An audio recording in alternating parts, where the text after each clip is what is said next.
뉴스 속 경제 이슈는 더 쉽고 깊게, 최신 고용 동향은 더 빠르게 전해드리는 고용 브리핑 365 시간입니다. 오늘도 신세롬 기자와 함께하겠습니다. 안녕하세요.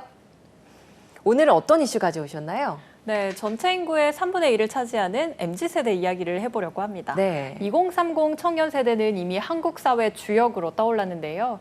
기업에서도 MZ세대 인재 영입을 위해 다양한 방안 마련에 나설 정도입니다. 이런 2030 세대를 자세히 알 수 있는 통계가 있어서 들고 나왔습니다. 첫 번째 MZ세대를 알 수 있는 키워드 어떤 건가요? 네, MZ세대에게 괜찮은 일자리란 이것을 준비했습니다. 네. 오랜 시간 함께하는 일자리를 선택하는 기준도 2030 세대의 가치관을 함께 엿볼 수 있는 통계가 나왔는데요. 5위부터 한번 열어보겠습니다. 네. 과거라면 1순위이지 않을까 싶은데요. 바로 정년보장입니다. 2030 세대에서는 5위로 단 14%만의 선택을 받았습니다. 네. 충분한 보상과 일자리의 안정성을 절대적인 기준으로 삼았던 과거 세대와는 지향점이 다르다는 결과죠. 그러네요. 평생 직장이라는 말이 요즘은 참 무색해진 만큼 정년 보장, 이건 우선순위가 되지 못하는 거네요. 네, MZ세대의 일자리 기준의 우선순위 4위는 바로 수평적인 분위기였습니다. 회사 분위기가 수평적이고 자유로울수록 자기 능력을 발휘하기 좋다고 판단한 거죠. 3위는 32.8%의 선택을 받은 복지제도입니다. 중요하죠. 네, 연봉, 돈뿐만 아니라 나름 중요하게 생각하는 기준점이 바로 복지였던 거죠. 네. 직장인 10명 중에 8명은 좋은 복지제도가 회사를 오래 다니게 하는 효과적인 유의책이 될 수 있다고 평가하기도 합니다. 특히 직급이 낮은 직장인들이 복지제도의 가치를 더 높게 평가했는데 그들이 바로 MZ세대인 겁니다. 맞아요. 그래서 MZ세대가 많은 기업일수록 이색 복지 정책을 내세우는 기업들도 많더라고요. 네, 이 MZ세대가 주축이 된 기업들을 보면 바로 핀테크 기업들이 많은데요. 이 핀테크 기업들의 경우 일반 회사에서는 10년이나 지나야 주는 안식 휴가를 전 직원에게 제도화한 경우도 많습니다.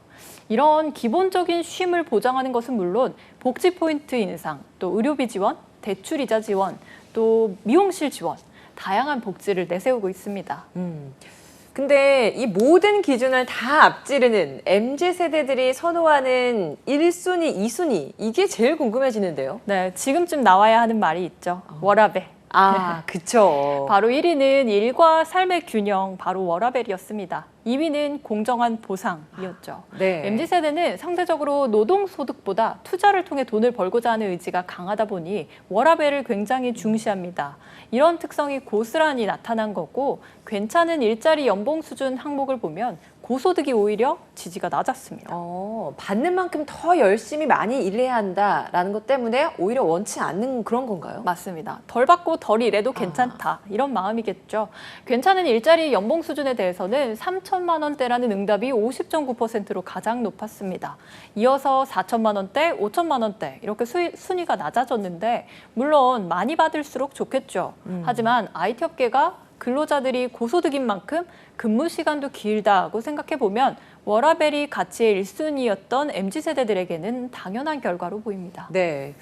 회사 위치와 관련해서도 선호도가 나뉘었다고 하던데 어떻습니까? 네, 아무래도 서울이 가장 근로 요건이 좋다고 보는데요. 근무 지역의 수도권이라고 답한 응답자는 50%로 지방에 비해서는 훨씬 높았지만 상관없다는 응답도 47%나 됐습니다.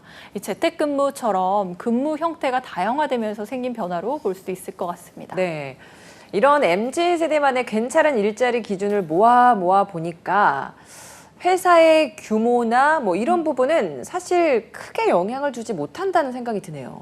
네, 예전에는 이름하는 회사 가면 잘 취업했다. 대기업 가면 대기업이 성공했다. 최고다. 네, 그런 얘기들 많았는데요. 요즘은 기업 규모나 정규직, 비정규직 여부에 신경 쓰지 않는 모습이 많았습니다. 앞서 말한 괜찮은 일자리의 기준이 갖춰진 곳이라면 중소기업이라도 취업할 의사가 있다는 응답자가 82.6%나 됐습니다. 괜찮은 일자리라면 비정규직이라도 취업할 의향이 있다고 밝힌 응답자도 60%였고요. 하지만 결과적으로 MZ세대 10명 중 9명 이상은 이런 괜찮은 일자리는 매우 적다고 생각하고 있었습니다. 네, 2030 세대가 주축인 회사라면 이번 통계 눈여겨봐야겠습니다. 다음 MZ세대를 알 수 있는 통계 어떤 거 준비하셨나요? 직업만큼 중요한 게 바로 자산인데요. 그렇죠. 2030의 자산 현황을 알 수 있는 통계가 있습니다.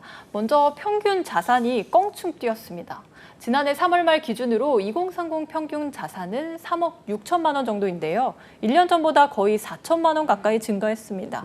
아무래도 자산에 있어서는 부동산 같은 자산 가격이 많이 오른 것이 평가된 것으로 보입니다. 근데 부동산이라는 게 사실 정말 많지만 내 집 하나 마련하는 게 너무 어렵잖아요. 네. 이렇다 보니까 이게 자산의 양극화가 더 심해진 부분이지 않을까라는 생각도 드네요. 네, 아무래도 상위 20%의 자산은 10억에 육박하고 하위 20%는 3천만 원에도 미치지 못하게 나타났습니다. 자산 격차가 35배 정도나 되는 거죠. 네. 이미 그전부터 강했던 양극화가 더 확대됐습니다.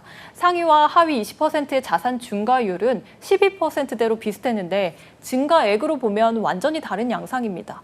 기본 가격이 10억과 3천만 원 정도다 보니 이 올라간 금액도 상위 20%는 1억 1천만 원이 그쵸. 뛰었고 하위 20%는 단 300만 원 올라서 그 격차가 더 커진 겁니다. 그러네요. 이렇게까지 극단적인 차이가 나는 건 원래 가지고 있는 자산의 크기, 그러니까 출발선이 좀 달라서다 이렇게 봐야 되는 건가요? 맞습니다. 이 코로나19라는 감염병의 터널을 지나는 동안에 이 유동 자산이 많다 보니 주식 시장도 좋아졌고 또 부동산도 많이 올랐습니다. 기본적으로 기존의 자산을 갖고 있던 사람이 더 많이 벌 수밖에 없는 구조였던 겁니다. 그렇다 보니 MZ세대들 역시 영끌이라는 말이 나올 정도로 자신의 능력치를 최대한 끌어 모아서 부동산도 사고 투자도 했는데요.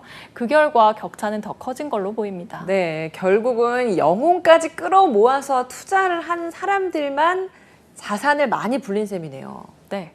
2030 자산 5분위 배율을 보면 상위 20%를 하위 20%로 나눈 값, 이것을 보니까 부동산이나 주식인 자산 가격이 크게 오르기 전인 2019년보다 200포인트 이상 확대됐습니다.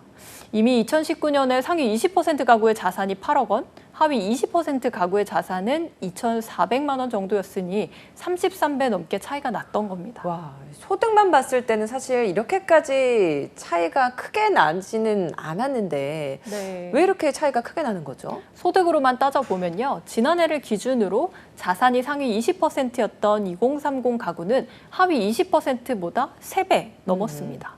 즉 소득 격차도 상당하지만 자산으로 따졌을 때의 차이보다는 훨씬 나았다고 볼 수 있겠죠. 부모한테 받은 자산에서 근본적인 차이가 날 수 있었다라고도 분석할 수 있겠습니다. 네. 금수저냐 흙수저냐 이런 부모의 자산 차이를 극복할 수 있는, 즉 경제적인 불평등을 해소할 수 있는 방안이 좀 더 필요해 보입니다. 네. 삶의 출발선에서부터 극복하기 어려운 격차를 안고 시작하는 공정하지 못한 현실, 청년들의 격차를 해소할 수 있는 공정의 사다리가 먼저 마련돼야겠습니다. 오늘도 신세롬 기자와 함께했습니다. 고맙습니다.